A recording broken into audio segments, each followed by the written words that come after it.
హగ్గయి గ్రంథం ఉపోద్ఘాతం. బబులోని చెర నివాసం నుంచి తిరిగి వచ్చినటువంటి యూదుల సమూహము యెరూషలేములో ఉన్నటువంటి దేవాలయాన్ని నిర్మించే పని చేయవలసి ఉండెను. ఆ పనిని ప్రారంభించి 16 సంవత్సరాలు గడిచిపోయింది. అయితే ఆ పని ఇంకా పూర్తి కాలేదు. ప్రజల యొక్క స్వయిష్టములే ఆ పని జరుగుటకు ఆటంకమైపోయిందనమాట. దేవుని పనిని నెరవేర్చుటకు ప్రజలను ప్రోత్సహించే రీతిగా హగ్గై ప్రవచించాడు. నూతన ధైర్యంతోనూ నూతన పవిత్రతతోనూ భవిష్యత్ కాలమును నిర్ణయించు దేవునిపై ఉంచు నూతన విశ్వాసంతోనూ ఆ దేవాలయపు పనిని కొనసాగించుటకు వారికి ఆహ్వానంనిచ్చాడు. ఉద్దేశం ఏంటంటే హగ్గయి గ్రంథంది ఆ దేవాలయమును నూతన పరిచి కట్టుటకు జనులను ఆహ్వానించుట. గ్రంథకర్త ఎవరంటే హగ్గయి. ఎవరికి రాశాడంటే యెరూషలేము ప్రజలకు, చెర నివాసం నుండి తిరిగి వచ్చిన వారికి రాశాడు. కాలము క్రీస్తుపూర్వం 520 సంవత్సరం. గత చరిత్ర ఏంటంటే బబులోను రాజు అనేటువంటి నెబుకద్నెజరు క్రీస్తుపూర్వం 586లో ఆ దేవాలయాన్ని పడగొట్టి కొల్లబెట్టాడు. పారసీక రాజు అనేటువంటి కోరెసు బబులోనును హస్తగతం చేసుకున్నటువంటి పిమ్మట క్రీస్తుపూర్వం 538లో యూదుల స్వదేశమునకు వెళ్ళుటకు ఆ దేవాలయాన్ని మరలా నిర్మించుటకును అనుమతినిచ్చాడు. వారు ఆ పనిని ప్రారంభించారు, అయితే ముగించలేదు. హగ్గయి, జకర్యా అనువారి ప్రయత్నముల వలన ఆ దేవాలయపు పని వారు సంపూర్ణం చేశారు. క్రీస్తుపూర్వం 520 నుంచి 516లో. ఇందులో ముఖ్యమైన వచనాలు ఏంటంటే 1, 7, 8. ముఖ్యమైనటువంటి వ్యక్తులు ఎవరంటే హగ్గయి, జెరుబ్బబేలు, ప్రధాన యాజకుడు అయినటువంటి యెహోషువ. ఇక్కడ ముఖ్య స్థలములు ఏంటంటే యెరూషలేము. ఈ గ్రంథం యొక్క ప్రత్యేకత ఏంటంటే శర నివాసమునకు తరువాత కాలఘట్టమునకు చెందినటువంటి 3 ప్రవక్తలలో మొదటివాడు హగ్గయి, జకర్యా, మలాకి అనువారు మిగిలినటువంటి 20. కాబట్టి ఇక్కడ గ్రంథము యొక్క వ్రాత శైలి సులభముగాను తేటగాను ఉన్నది. ఇది పరిశుద్ధ గ్రంథంలో 37వ పుస్తకం. ఇందులో 2 అధ్యాయాలు మాత్రమే ఉన్నాయి. 38 వచనాలు ఉన్నాయి, 9 ఆజ్ఞలు ఉన్నాయి, 8 ప్రశ్నలు ఉన్నాయి, 3 వాగ్దానాలు ఉన్నాయి, 14 హెచ్చరికలు ఉన్నాయి, 9 ప్రవచనాలు ఉన్నాయి, 6 నెరవేర్చబడినటువంటి ప్రవచనాలు ఉన్నాయి, 3 నెరవేర్చబడని ప్రవచనాలు ఉన్నాయి. ఇందులో 5 దేవుని యొద్ద నుంచి వచ్చినటువంటి ప్రత్యేకమైన సందేశాలు ఉన్నాయి. 1వ అధ్యాయం 2వ వచనం, 12వ వచనం, 2వ అధ్యాయం 1వ వచనం, 10వ వచనం, 20వ వచనం. సో ఇక్కడ మనం గమనించినట్లయితే హగ్గయి, జకర్యా, మలాకి ఈ 3 కూడా ప్రవక్తలు వాగ్దత్త భూమికి తిరిగి వచ్చినటువంటి శేషిత ప్రజలకు సేవ చేశారు. హగ్గయి గ్రంథ రచయిత హగ్గయి. ఈ గ్రంథంలో 2 అధ్యాయాలు ఉన్నాయి. ఎజ్రా గ్రంథం 5వ అధ్యాయం 1-2 వచనాల్లో ఎజ్రా 6-14 వచనంలో హగ్గయి పేర్కొనబడ్డాడు. ఇక్కడ బబులోను చెర తర్వాత తిరిగి వచ్చినటువంటి శేషిత ప్రజలకు జనకమైనటువంటి ప్రవచనాలు చెప్పినటువంటి 2 ప్రవక్తల్లో హగ్గయి గారు ఒకడనమాట. హగ్గయి అనేటువంటి పేరుకు అర్థం పండుగ లేదా ఉత్సవం. హగ్గయి నిరాడంబర జీవి. హగ్గయి ప్రభు అయినటువంటి యెహోవాను మహిమపరిచేటువంటి ప్రవక్త. దేవునికి స్తోత్రం కలుగును గాక. ఇక్కడ బాప్తిస్మకుడైనటువంటి యోహాను గారు ఇక్కడ మనం గమనించినట్లయితే ప్రియమైనటువంటి సహోదరి స్నేహితులారా, చాలా అద్భుతమైన విషయాలు ప్రభుత్వం మాట్లాడారు. బాప్తిస్మకుడైనటువంటి యోహాను సాక్ష్యమే హగ్గయి సాక్ష్యం. ప్రభు హెచ్చాలి, నేను తగ్గాలి. వింటున్నారా? ప్రభు హెచ్చాలి, నేను తగ్గాలి. యోహాను 3:30లో ఆయన హెచ్చవలసినది, నేను తగ్గవలసినది అని చెప్పి యోహాను గారు పలికినట్టుగానే హగ్గయి గారు కూడా పలుకుతూ ఉన్నాడు. అదే మాట, అదే సాక్ష్యము యోహాను గారి సాక్ష్యమే హగ్గయి గారి సాక్ష్యంగా మనం చూస్తూ ఉన్నాం. హగ్గయి దేవునికి ఎంతో నమ్మకమైనటువంటి వాడు. యెహోవా దేవుడు ఇలాగ సెలవిచ్చుచున్నాడు అంటూ తాను చెప్పే ప్రతి మాటను సమర్థించుకోగలిగినటువంటి గొప్ప ప్రవక్త. ఇక్కడ హగ్గయి ప్రజలను దేవుని పక్షంగా గద్దించాడు. అదే సమయంలో సానుభూతిపూర్వకంగా ప్రేమతో వారితో మాట్లాడాడు. హగ్గయి తాను చెప్పిందే చేశాడు, చేసిందే చెప్పాడు కనుక హగ్గయి గొప్ప భక్తి గల ప్రవక్త. హగ్గయి 1:1లో రాజైన దర్యావేషు ఏలుబడి యందు 2వ సంవత్సరం 6వ నెల 1వ దినమున ప్రవక్తగా హగ్గయి ద్వారా యూదా దేశం మీద అధికారియగు షయల్తీయేలు కుమారుడైన జెరుబ్బబేలునకును ప్రధాన యాజకుడగు యెహోజాదాకు కుమారుడైన యెహోషువాకును యెహోవాకు ఇక్కడ ప్రత్యక్షమై అని మనం చదువుతూ ఉన్నాం. ఇక్కడ చాలా అద్భుతమైన విషయాలు మనం కనిపిస్తూ ఉన్నాయి. ఇలాగ సెలవిచ్చిన సైన్యములకు అధిపతి యెహోవా ఆజ్ఞించినది ఏమనగా, జెరుబ్బబేలు యూదా దేశం మీద అధిపతి, షయల్తీయేలు కుమారుడు. ఇక్కడ క్రీస్తుపూర్వం 521 సంవత్సరం దర్యావేషు రాజు అయ్యాడు. అదే సంవత్సరం 6వ నెల 1వ తేదీ దర్యావేషు అంటే హుస్టోస్పెస్ 2వ సంవత్సరం మరి అంటే క్రీస్తుపూర్వం 520 అని చెప్పి మనం గ్రహించాలి. చెరకు ముందు ప్రవక్తలు తమ కాలాన్ని ఇజ్రాయేల్ రాజ్యకాలమనియో లేకపోతే యూదా రాజ్యకాలమనియో చెప్పుకునేటువంటి వారు చెర తరువాత అన్య రాజుల కాలములను పేర్కొనడం జరిగిందనమాట.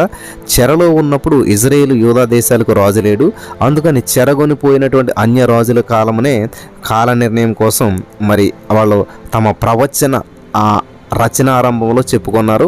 హగ్గై పేర్కొన్నటువంటి అన్యరాజు దర్యావేసు.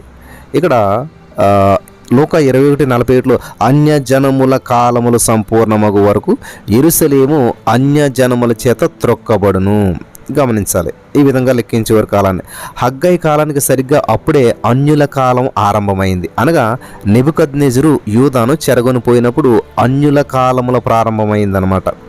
ఇక్కడ మనం గమనించినట్లయితే అప్పటి నుంచి కూడా యెరూషలేము పరాయి పాలనలోనే ఉండిపోయింది. అప్పుడే హగ్గై తన ప్రవచనాలు ప్రారంభించాడు. హగ్గై అంశం దేవాలయం తిరిగి కట్టాలి. ఇదే హగ్గై యొక్క హృదయ భారం అంతా కూడా. వింటున్నారా? ఇక్కడ ఈ విషయంలో జాగు చేసినందుకు వారిని ప్రవక్త గద్దించాడు. అయితే నిర్మాణంలో వారికి ఎంతో సహాయ సహకారాలు హగ్గై అందించాడు. వారికి ప్రోత్సాహము ప్రోద్బలం కలిగించే ప్రబోధాలు ఎన్నో చేశాడు.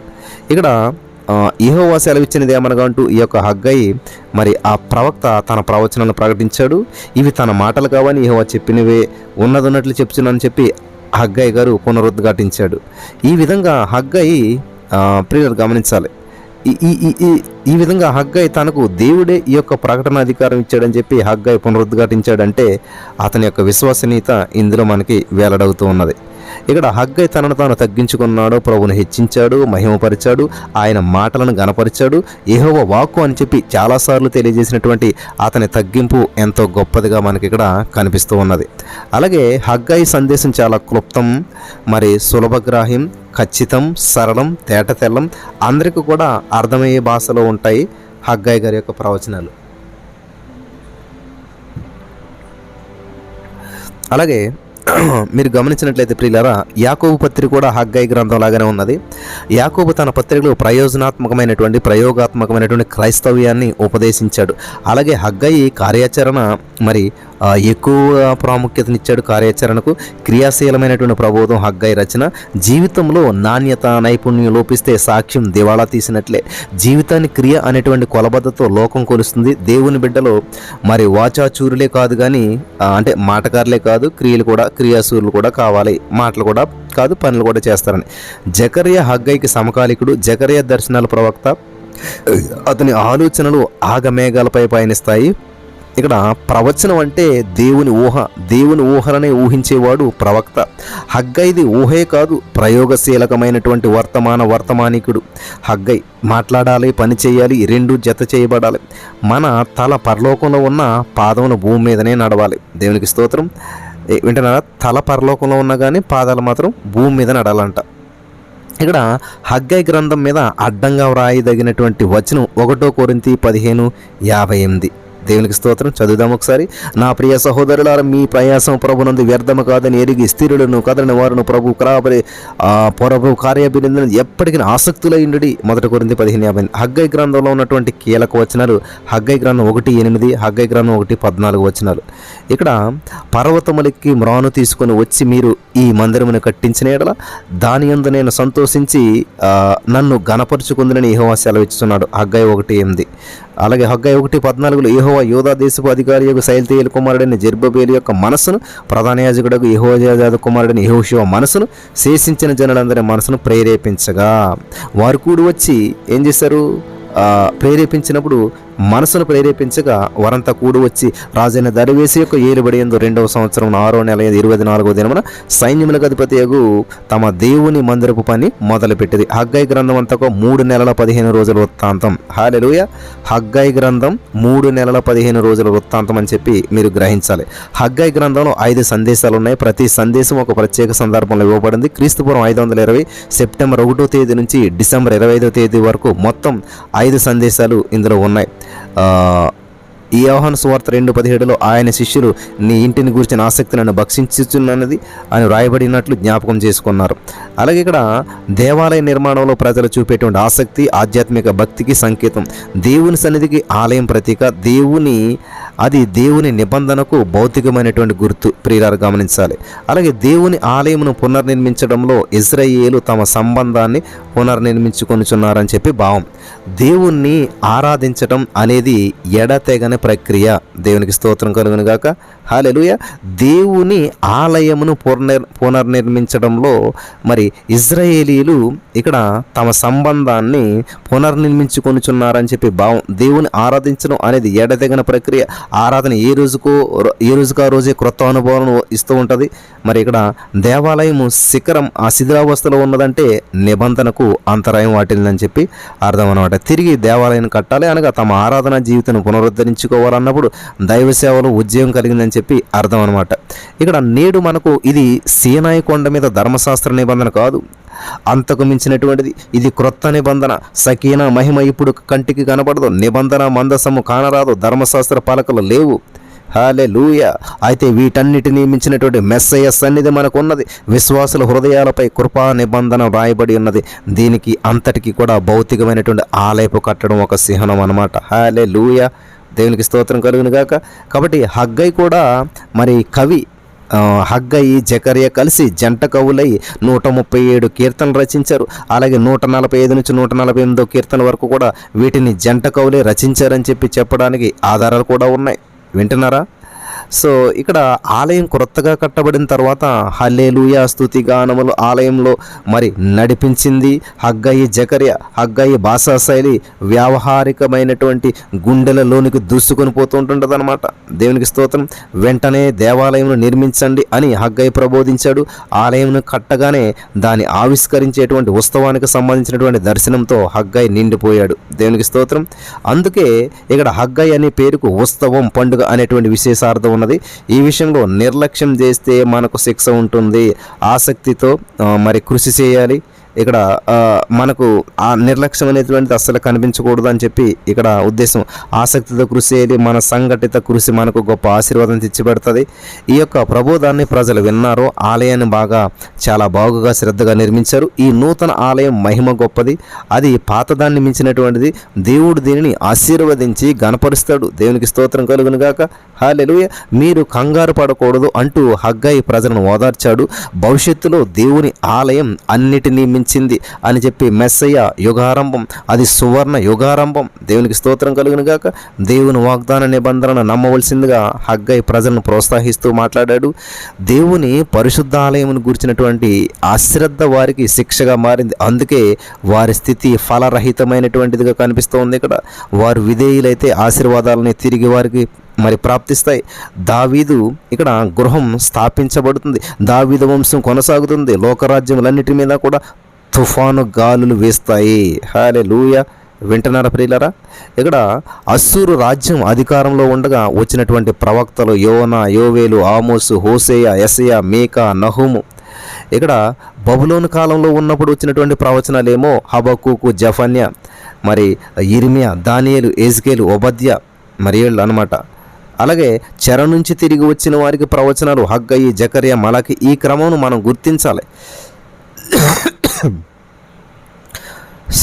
దేవుని ప్రత్యక్షతలు ఆయా కాలాలలో దేవుని సంకల్పం చెప్పిన ఆయా ప్రవక్తల ద్వారా ప్రకటించబడ్డాయి. కాళ్ళగతులు దేవుని వశంలో ఉన్నాయి. ఇది మనకు అందరికీ తెలిసినటువంటి మాట. బబులోని చెర నుంచి అప్పుడే తిరిగి వచ్చినటువంటి శేషిత ప్రజలను ఉద్దేశించి హగ్గయి ప్రవచిస్తూ ఉన్నాడు. దేవునికి స్తోత్రం. అలాగే మండుచున్నటువంటి పొదలో నుండి మోసేతో మాట్లాడినటువంటి దేవుడు యేసుక్రీస్తు నందు తుట్టతుదకు అందరితో మాట్లాడాడు. దేవునికి స్తోత్రం కలుగును గాక. హల్లెలూయా. గలతీ 4:4 కాలం పరిపూర్ణమైనప్పుడు దేవుడు తన కుమారుని పంపెను అని చెప్పి మనం చదువుతూ వచ్చినాం. హగ్గయి జెరుబ్బాబేలును ఉద్దేశించి మాట్లాడాడు. జెరుబ్బాబేలుకు ఉన్నటువంటి ఇంకొక పేరు శేష్బజ్జరు అంటే అగ్నిని పూజించేవాడు అని చెప్పి అర్థం అనమాట. శేష్బజ్జరు అంటే అగ్నిని పూజించేవాడు అని అర్థం. జెరుబ్బాబేలు అంటే బబులోన్లో పుట్టినవాడు అని అర్థం అనమాట. జెరుబ్బాబేలు అంటే బబులోన్లో పుట్టినటువంటి వాడు. ఇతనికి మరొక పేరు కూడా ఉంది. అదేంటంటే తిర్సాత అనగా భయం గొలిపేవాడు అని కూడా అర్థం అనమాట. జెరుబ్బాబేలు అంటే మరి బబులోన్లో పుట్టినాడు. అతనికి ఇంకో పేరు ఏంటంటే తిర్సాబా. తిర్సాబా అంటే భయం కోల్పోయేటువంటి వాడు అని చెప్పి అర్థం అనమాట. జెరుబ్బబేలు రాజవంశానికి చెందినటువంటి వాడు. కోరేసు అతనిని అధిపతినిగా నియమించాడు. జెరుబ్బబేలు మొదట విడత బబులోను నుండి యూదులను స్వదేశానికి నడిపించాడు. దేవునికి స్తోత్రం కలుగును గాక. యోదయకు యెరూషలేముకు తిరిగి వచ్చినటువంటి శేషిత ప్రజలకు యెహోషువ యాజకుడు, జెరుబ్బబేలు హర్షకేతర నాయకుడు. యెహోషువ యాజకుడు, గమనించాలి ఇక్కడ. అలాగే యేసుక్రీస్తు జెరుబ్బబేలు శ్రేష్ఠుడైనటువంటి, అలాగే క్రీస్తు జెరుబ్బబేలు శ్రేష్ఠుడైనటువంటి రాజు. యెహోషువ కంటే శ్రేష్ఠుడైన యాజకుడు యేసుక్రీస్తు. క్రీస్తే దేవుని ఆలయం అనమాట. కాబట్టి హగ్గై పిలుపునందుకొని ఇక్కడ మనం చూసినట్లయితే అందరూ కలిసి కట్టుగా పనిచేశారు. దేవాలయం కట్టడం ముగిసింది. అరణ్యంలో ఇశ్రాయేలులకు ఆరాధనా గుడారం ఎంతో మరి శ్రద్ధగా వారు నిర్మించారు. దేవునికి స్తోత్రం కలుగును గాక. అలాగే ఈ రోజున క్రైస్తవ నిర్మాణంలో విశ్వాసులు ఎంతో శ్రద్ధాసక్తులు చూపవలసినటువంటి పరిస్థితి ఉంది. సంఘానికి పునాది అయినటువంటి యేసుక్రీస్తే ఎంతో శ్రద్ధాసక్తులు కలిగి పనిచేశాడు. కాబట్టి ఇది ఎంతో ఆశ్చర్యమైనటువంటి విషయం అన్నమాట. ఇక్కడ అపోస్తలులు కూడా సంఘ నిర్మాణంలో అత్యధిక శ్రద్ధ చూపారు. పౌలు, అపోల్లో, ఎఫ్రోదీతు అనేటువంటి వారు ఆసక్తి ఎంతో గాఢమైనటువంటిది. అలాగే ఇక్కడ మనం చూసినట్లయితే ప్రియులారా వాళ్ళ ఆసక్తిని ఎంతో చూపించారు. దేవాలయం శిథిలావస్థలో ఉంది, దానిని తిరిగి నిర్మించాలి. నిర్లక్ష్యం క్షమించరానటువంటి నేరం. కాబట్టి ఇక్కడ ఈ వస్తువులను ఇచ్చినటువంటి వ్యక్తి యేసుక్రీస్తే. యేసుక్రీస్తు అన్యజనులందరి అభిష్టం. ఇదే ప్రవచనం ఈ గ్రంథంలో ఎత్తి చూపబడింది అనమాట. గమనించాలి ప్రియులారా. వెండి నాది, బంగారు నాది, ఇదే సైన్యములకు అధిపతి యెహోవా వాక్కు. హగ్గై 2:8 దేవుడు చెప్తున్నటువంటి మాట. వెండి నాది, బంగారు నాది అంటున్నాడు దేవుడు. కాబట్టి ఇక్కడ పర్వతములెక్కి మాను తీసుకొని వచ్చి మీరు ఈ మందిరమును కట్టించిన ఎడల, ఈ మందిరము పాడయ్యుండగా మీరు సరంబి వేసిన ఇండ్లను నివసించుటకు ఇది సమయమా? హగ్గై 1:4 మనం చూస్తాం. ఈ విధంగా హగ్గై చేసినటువంటి ప్రబోధాలను జెరుబ్బబేలు, యెహోషువ విన్నారు. హగ్గై యెహోవా దూతగా మాట్లాడాడు. దేవునికి స్తోత్రం కలుగును గాక. ఇక్కడ నా ఆత్మ మీ మధ్య ఉన్నది కనుక మీరు భయపడకుడి 2:5 చెప్తున్నటువంటి మాట. ఇక్కడ ఈ హగ్గై గ్రంథంలో పరిశుద్ధతను గురించినటువంటి ఒక చక్కని ఉపమానం ఉన్నది. ఒక పవిత్రుడు అపవిత్రుడిని ముట్టితే పవిత్రుడే అపవిత్రుడవుతాడు. అపవిత్రుడు పవిత్రుని ముట్టినా ఫలితం ఒక్కటే. దేవునికి స్తోత్రం కలుగును గాక. కాబట్టి ఇక్కడ పరిశుద్ధుడు అపవిత్రుడవుతాడే గాని అపవిత్రుడు పవిత్రుడు కానేరడు. అయితే యేసు ప్రభు మహాపవిత్రుడు కాబట్టి అపవిత్రుడు ఆయన్ని ముట్టి పవిత్రుడవుతాడు. యేసు ప్రభుది మంచి అంటూ. హల్లెలూయా. అలాగే హగ్గై 2:7 నేను అన్యజనులందరినీ కలిసి కదిలింపక అన్యజనులందరి యొక్క ఇష్ట వస్తువులు తేబడును. నేను ఈ మందిరమును మహిమతో నింపుదును. ఇదే సైన్యములకు అధిపతి అయినటువంటి యెహోవా వాక్కు అంటున్నాడు దేవుడు. అన్యజనులందరూ కూడా అంటే భూదిగంతముల వరకు అని చెప్పి అర్థం. దేవుడు అన్యజాతులన్నిటిని కూడా కదిలించాడు. పారసీకం కూలిపోయింది. అలెగ్జాండర్ రాజ్యం అంతరించిపోయింది. రోము అంతర్గత కలహాలతో అంతరించిపోయింది. దేవునికి స్తోత్రం కలుగును గాక. దేవుడు ప్రియులారా గమనించాలి. దేవుడు కదిలించగా అవి కదిలాయి. మానవ జాతి చరిత్ర అంతా కూడా దేవుని చేతిలో ఉంది. చరిత్ర కొనసాగింపు దేవుని వ్రేలి కదలికను అనుసరించే జరుగుతుందని చెప్పి హగ్గై జ్ఞాపకం చేస్తూ వచ్చి ఉన్నాడు. దేవునికి స్తోత్రం కలుగును గాక. హల్లెలూయా. పూర్వకాలమునకు పొడిగింపే ఈ కాలం వారి జాతీయ జీవితం 70 సంవత్సరాల పాటు చెరలో గడిచింది. తిరిగి కాల ప్రవాహం ముందుకు పోతూ ఉన్నదనమాట. ఇక్కడ మనం గమనించినట్లయితే ప్రియులారా దేవాలయం తిరిగి నిర్మించబడుతుంది. ఆరాధన పునరుద్ధరించబడుతుంది. ఎప్పటికప్పుడే కొత్త ఆరంభం అంటున్నాడు హగ్గై. హల్లెలూయా. మానవ సృష్టిని ఒకసారి గమనించి చూస్తే ఆదాము నుండి యేసుక్రీస్తు ప్రభువు అవతారం వరకు కూడా మానవ చరిత్ర కొనసాగింపే. గత తరం నుంచి ప్రస్తుత తరం వరకు కూడా దేవుడు గీచిన చరిత్ర రేఖ పొడిగించబడుతూనే ఉన్నది. దేవునికి స్తోత్రం. అలాగే కడవరి మందిరం యొక్క మునుపటి మందిరం యొక్క మహిమను మించుతుంది. ఇదే హగ్గై ప్రవక్త యొక్క చరిత్ర వివరణ. ఆమేన్.